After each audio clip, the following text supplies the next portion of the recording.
Hi, and welcome to the second video of Module 4 on reducing polarization and building trust. I'm Julia Hotz, Fellowships Manager at the Solutions Journalism Network. In this video, we'll hear from Amanda Ripley, a journalist, a New York Times bestselling author, and a nationally renowned thought leader around reducing polarization and building trust. Amanda is the author of High Conflict, Why We Get Trapped and How We Get Out, and is the co-founder of Good Conflict, an organization that helps communities and companies get smarter about how they fight using insights from neuroscience, conflict mediation, social psychology, and solutions journalism. Welcome, Amanda. Thank you, Jules. It's good to be here with you. So, Amanda, our story begins in 2018 when you wrote this viral essay called Complicating the Narratives, a call for journalists to cover controversial issues differently based on how humans actually behave when they're polarized and suspicious. Take us back to that time. What inspired that work? Well, it felt like after the 2016 election that something wasn't working about journalism, not the way it was supposed to work anyway, that we were not trusted by too many people, that we were not understanding what was happening in the political divisions in our country.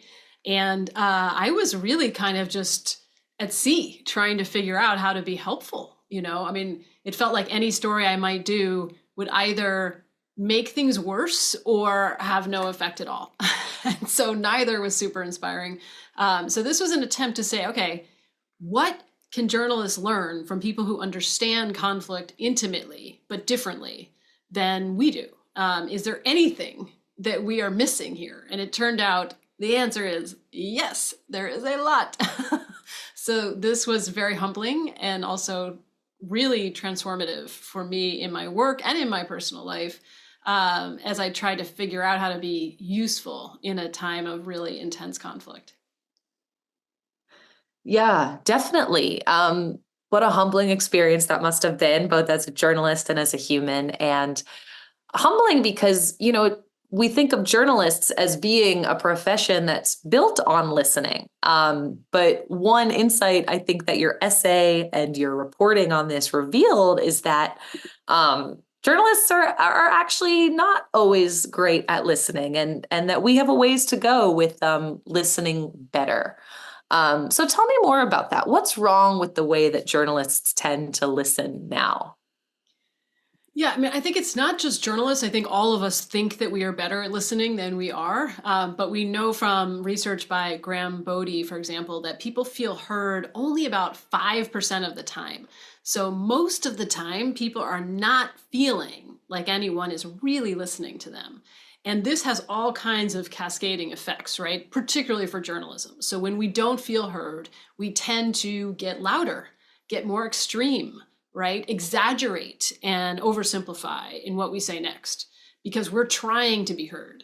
And so this creates, as you can imagine, right, a domino effect where people sound more and more extreme. They feel more and more extreme because they don't feel heard. So listening turns out to be like the skeleton key for conflict. You need to do it before anyone will listen to you, right? And before you will be able to make sense of the conflicts that you're in. Mm, Absolutely. When I was learning about this concept from you, I have such a clear visual or a memory of, the journalist who's on the phone and just kind of going, and writing notes. And it really illuminated for me this idea that there's the act of listening, and then there's, as you say, the act of making somebody feel heard. And one technique that you recommend to help journalists and all of us listen better, to help more of us feel heard, is this thing called looping. Can you talk a little bit about what looping is? Sure. So there are lots of forms of active listening or deep listening out there. We found that this one was particularly powerful and effective. And it's a form of listening that we learned from the Center for Understanding in Conflict. And basically, it's 4 steps. It's pretty simple in theory. And the first step is to really listen to what the other person's saying. listen to what's most important to them, right? Which was hard for me at first, I have to admit. I'm listening for what's important or interesting to me, right? But listen to what's most important to them. And then the second thing is to take what you're hearing and distill it into the most elegant language you can come up with on your own. So almost like creating a headline for what you've heard, right?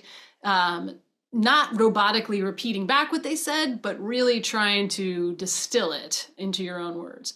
And then this is the step most people forget in the beginning, which is to check if you got it right. So you're listening, you're paraphrasing it back, and then you check, is that right? Because it turns out about half the time it will not be right. But you're doing that, like you're asking with genuine curiosity and humility, has this magical effect on people where they feel like, okay, at least she's trying, right? And it opens them up. They then say, they will correct you, they will add to what they said, they will reveal more useful, nuanced, and surprising insight into what they're struggling with or what their beliefs are. So that leads to the fourth step, which is pretty simple. I mean, you just keep repeating that loop, listen, paraphrase, check for understanding until they say, exactly, yes, that's what I'm saying. And then you can just very simply say, tell me more. It's not complicated, right? Because at this point, now they feel heard. They're probably going to tell you something really important next, now that they really feel like you're trying to get them. Got it. Okay, let me try to loop back that loop about looping. And you can tell me if I get this right. So it sounds like looping is not so much about just repeating what your source said verbatim. It sounds like it's about trying to distill the most important information, envisioning it as a headline, paying attention to both, surprising discoveries and maybe red flag words that sort of convey emotion. And as you're doing that, checking your understanding with the source to make sure that you are understanding, and then literally asking them, did I get that right? Exactly. Yes, exactly. Great. I feel like you heard me. I feel like you actually added to it, which often happens with good looping, where people will actually turn it one more notch and make it better for the person who's trying to explain it. So it's like this collaborative process, which is really cool. And you mentioned red flag words, which is a great thing to keep in mind, is like, when do people use language that's a little stronger than you expected? When do they use analogies, metaphors? When do they say, words like hate, rage, words that you didn't maybe expect to come out of their mouths at that moment, because that usually means there's more there that they want to tell you about, if only you would ask. Right, right. And I think that's especially relevant for folks listening to this course in the context of covering polarizing issues, where we tend to cover polarizing issues in a very one-dimensional way, but then actually if a journalist loops and gets to understand what's beneath some of those strong feelings and emotions, we might maybe arrive at a deeper understanding. And Absolutely. yeah, and I'm curious about that because this sounds so great in theory. And also maybe part of the reason, why some issues are so polarizing is because that you and we as journalists have our own thoughts and feelings about them. And so I wonder what you would advise for a journalist who's covering polarizing issues, trying to show understanding, but finds themselves disagreeing with what their source is saying. I guess, how could I loop my source without implying that I agree with them? Yeah, this is the biggest challenge we run into. My co-founder, Helene Bianduti Hofer, and I have trained, a couple thousand journalists on this technique by now. And this is the biggest resistance, which I totally understand. We get it because we had the same feeling when we were trained in looping, which is somehow we feel like maybe it'll sound like we agree. Like maybe if we loop the person we're interviewing, it'll sound like we are validating what they're saying and that they are right, or that we think they are right. What we found is that typically people do not confuse listening with agreement. So it is uncomfortable for us because, especially if we're really feeling like we violently disagree with what the person is saying, our instinct, my instinct, is to exit stage right. Like I want to hang up the phone. I want to call someone else. I don't want to quote the person. If I really feel like what they're saying is maybe fabricated or misleading or dangerous or offensive, right? Everything in me wants to end that interview or argue with them, right? And so what I have learned the hard way, I remember doing this with a woman I was interviewing for an Atlantic story a few years ago, and she just started spouting a bunch of conspiracy theories, and it was totally counter to the entire point of the story that I was trying to write. So on many levels, I just wanted to never have called her, basically. That was the feeling. But instead, because I'd done a lot of this looping practice, I just went into automatic looping. And I could only do that because I'd practiced it a bunch. And what you found is that she needed to feel like I had heard her, because no one would ever give her that. And then we could talk about what I needed to talk about, right? So I got to choose. I wasn't going to quote her on that, right? On the conspiracy theory. And so this is not a live interview, right? Which would be very different. But in this case, she is my audience at first, right? And I'm trying to make sure that I am being respectful and understanding her, even as I disagree. And I can even say that, I will say that sometimes. I'll say, it sounds like you're saying da da da da da. Is that right? And then if they say yes, I'll say, I have to tell you, I see it totally differently. Let me explain why, right? So you don't have to hide from the disagreement, but it is important to be clear that listening is not the same thing as supporting or seconding.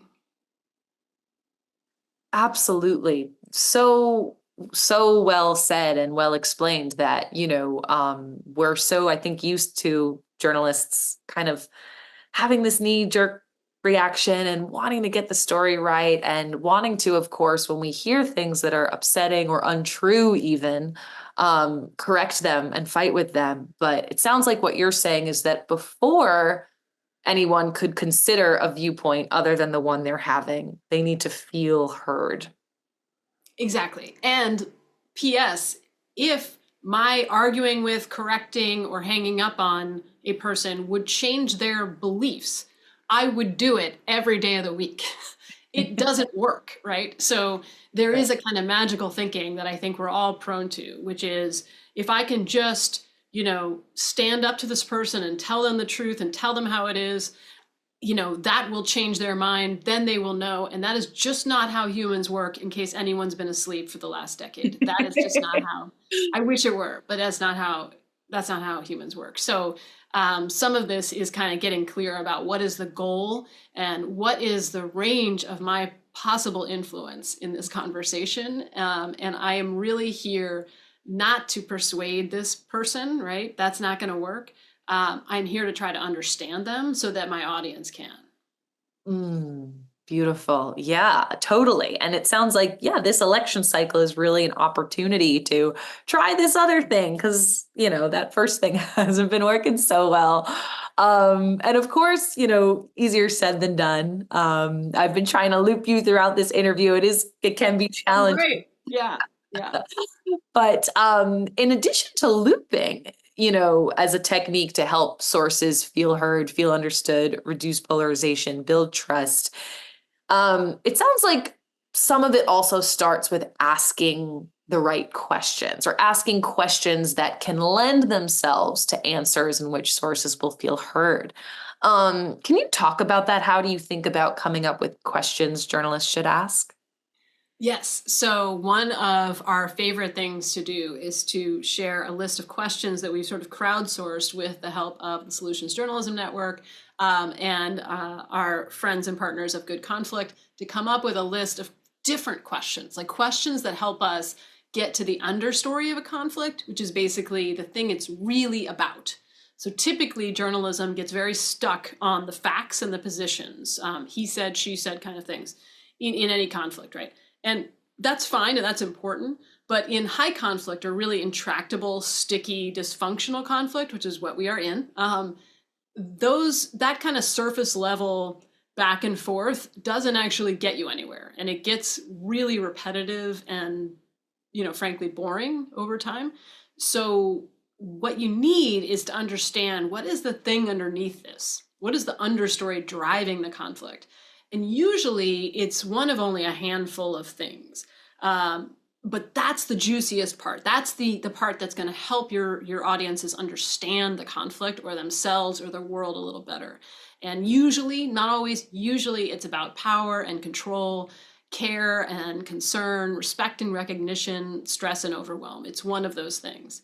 But how do you get there, right? That's the question. And so one trick is looping, right? That helps people get underneath the surface and reveal more.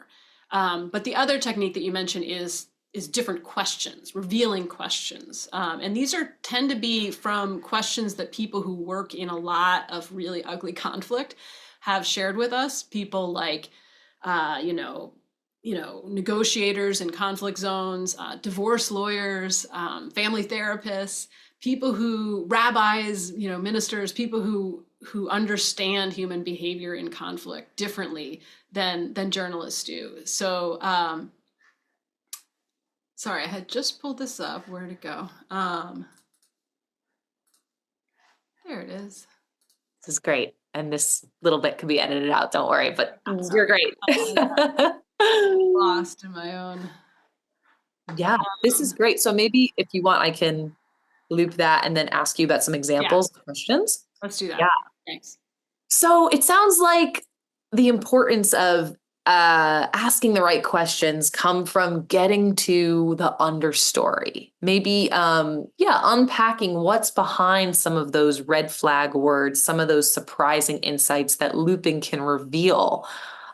Maybe could you share some examples of questions that you recommend? Yes. So one of our favorite questions to ask is, and by the way, you can ask this of politicians or activists or protesters, anyone in any kind of conflict or controversy. And this question comes from family therapy, and it's, what would it be like if you woke up tomorrow and this problem was solved the way you want it to be solved?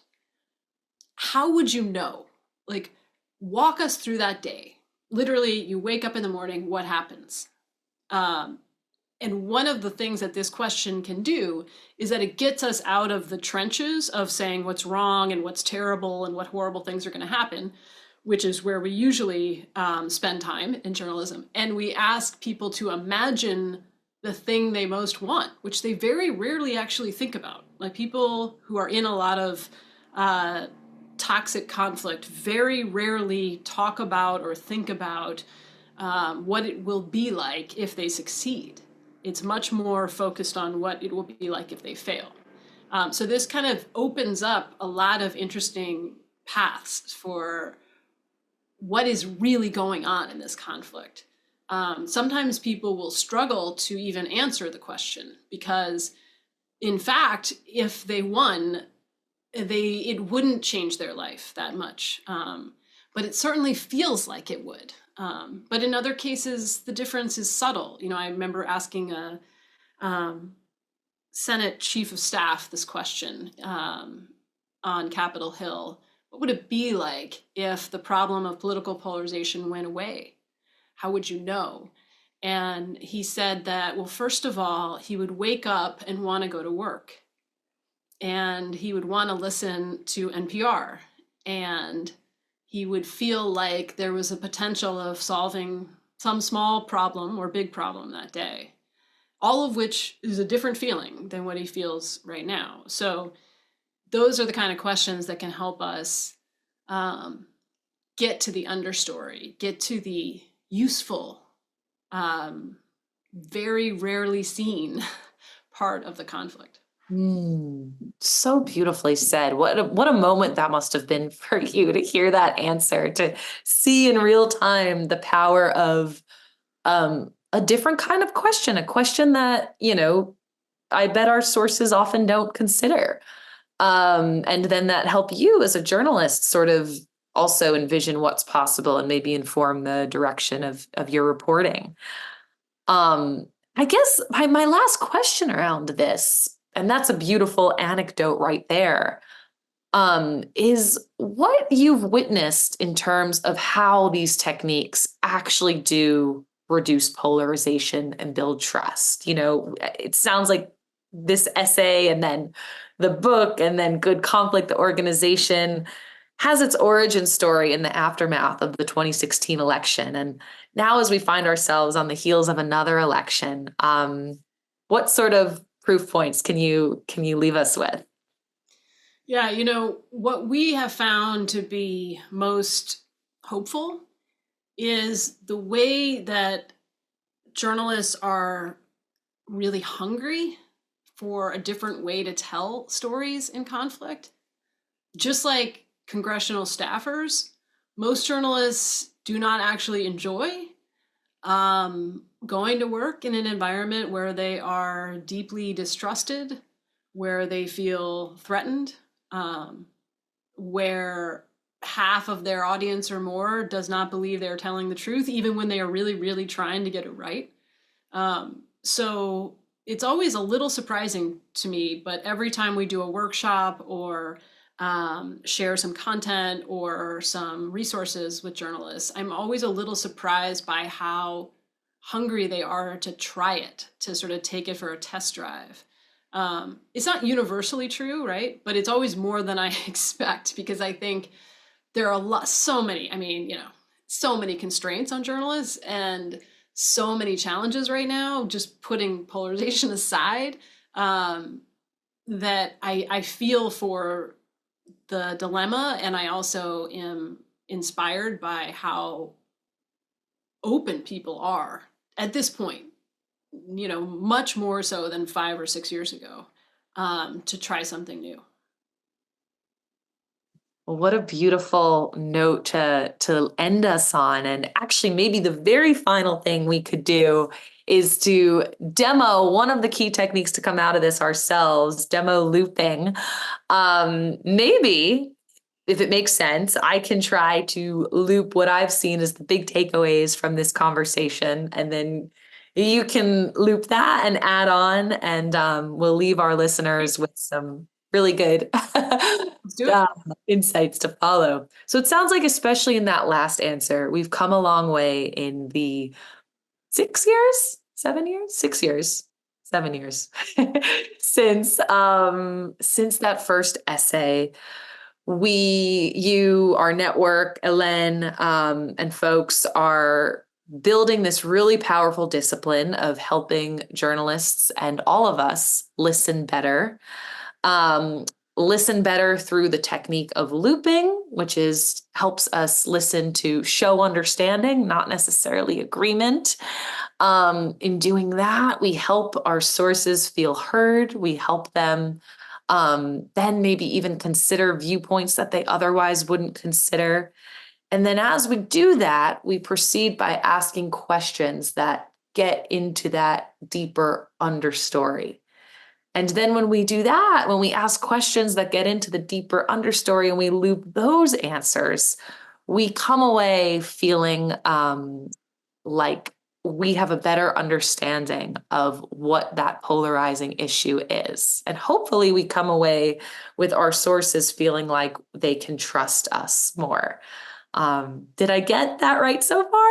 You did. That was beautiful. Yeah, I think we've said a lot of things, but you've managed to bring it into focus, which is, you said the word understanding, right? Which is, how do we help our readers and listeners and viewers understand what is happening in the world? Because they don't need us to tell them what is happening. There's a lot of that happening, but they do need help understanding it.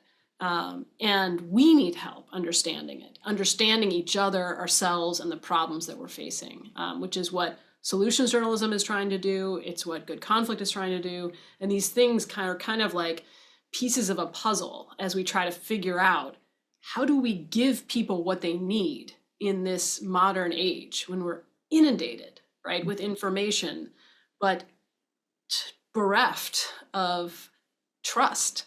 You know, Mm. how do we do this very differently? Knowing what we know about human nature and about psychology, and about conflict. So yeah, I think you nailed it. Beautiful. And that's a great call to action to leave our listeners with. Amanda, thank you so much for joining us today. It was such a pleasure to talk to you, to learn from you. I always myself feel more heard every time we talk. Of Thank you, Jules. Thank you so much for everything that solutions journalism has done to make all of this work possible. course. Thank you so much.